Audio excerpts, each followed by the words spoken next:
আসসালামু আলাইকুম। আজকে আপনাদের জন্য নিয়ে আসলাম একটা নতুন ভিডিও। আজকে ভিডিওটা হচ্ছে একটু ভিন্ন রকম।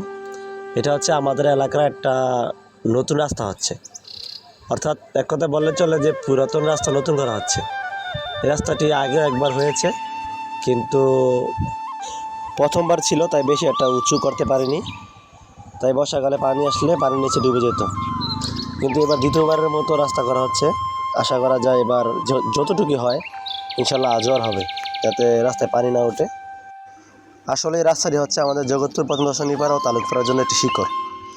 কেননা এই শিকড় বেয়ে হাজার হাজার রাখাল তার গরু নিয়ে মাঠে যায় এবং হাজার হাজার কৃষক তার ফসল কেটে বাড়িতে নিয়ে আসে শুধু এই রাস্তা দিয়ে।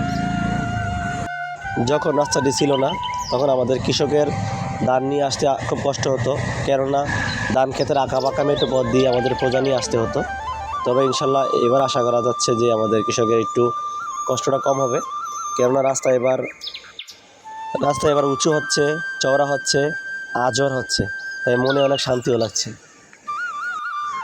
তবে এবার বর্ষাকালে আমাদের এলাকাটা হবে একটা পর্যটক এলাকার মতো। আঁকা পাকা মেটু পথ, চারদিকে থাকবে পানি, ছেলেরা নিয়ে আসবে শাপলা ফুল, শাপলা, শালুক, জেলেরা ধরবে মাছ। এগুলো দেখতেই ভালো লাগবে, অনুভূতিটা বুঝতে পারছি আজ। সবাইকে ধন্যবাদ ভিডিওটা দেখার জন্য, পাশে থাকার জন্য। লাইক করবেন, ফলো করবেন। সামনে আর ভালো ভালো ভিডিও দিব ইনশাল্লাহ। আসলে গ্রামের ভিডিও করতে আমার খুবই ভালো লাগে, ইচ্ছে করে যে গ্রামটা নিয়ে কিছু একটা করি, গ্রামের পরিবেশটা ধরি, যাতে মানুষ দেখতে পারে জগৎপুর গ্রামটা দেখতে কীরকম, কত সুন্দর।